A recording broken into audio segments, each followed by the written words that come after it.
Isa na naman pong tricks ang isi-share ko sa inyo sa mga mahilig magpahiram dyan ng kanilang mga cellphone at ayaw mapakialaman yung ibang mga application na naka-installed sa kanilang mga phone. Ganito lang po ang gagawin nyo para hindi nila mapakialaman yung ibang apps na naka-installed sa inyong phone. Halimbawa guys, gusto nila mag-Facebook, ilagay lang natin siya sa Facebook.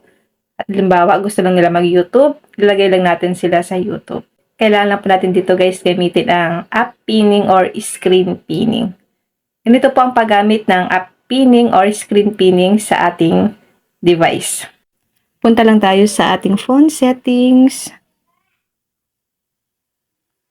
Scroll up, click password and security. Scroll up natin, click system security. Scroll up ulit natin, hanapin niyo po ang app pinning. Sa iba guys, screen pinning. Click natin ang app pinning. I-turn on po natin ang app pinning. Kailangan po naka-turn on itong dalawa. Back natin. Halimbawa guys, may nanghiram sa inyong phone at gusto lang nilang mag-Facebook o kaya mag-YouTube. Ngayon, ang gagawin natin, ibibigay natin to sa kanila guys, pero i-open na natin ang ating YouTube or Facebook. Halimbawa guys, Facebook. Click natin ang Facebook. Back natin. Click natin ang 3 lines sa baba. Click nyo po itong 3 dots sa taas. Then, click nyo ang pin. App is pinned. This keeps it in view until you unpin. Touch and hold back and overview to unpin. Personal data may be accessible such as contacts and email content. Pinned app may open other apps. Okay.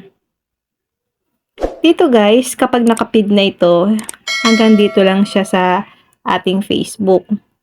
Pero, hindi niya po ito guys mababak. I-back natin. Hindi siya guys mababak. So, dito lang talaga siya sa Facebook. Hindi po nila mapapakialaman ang ibang mga application na importante po sa atin. Hindi sila makakapunta sa YouTube o kaya sa ibang application. So, dito lang talaga sila sa Facebook. Pero kung alam po ng nanghiram ng phone mo, kung paano ito i-back, so i-back natin. Hold and press lang natin. So, dito siya guys. Lalabas naman dito ang password na kailangan niyang i-enter ang password natin para mabuksan niya ulit ang ating phone. So, ito po ang kagandahan once na yung dalawa ang naka-turn on.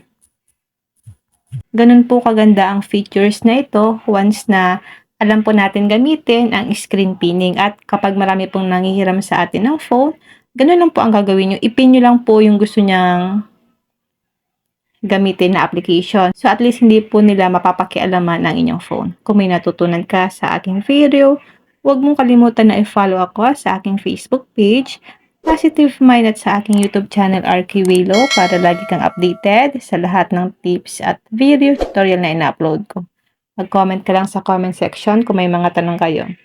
And now, thank you for watching. God bless you all.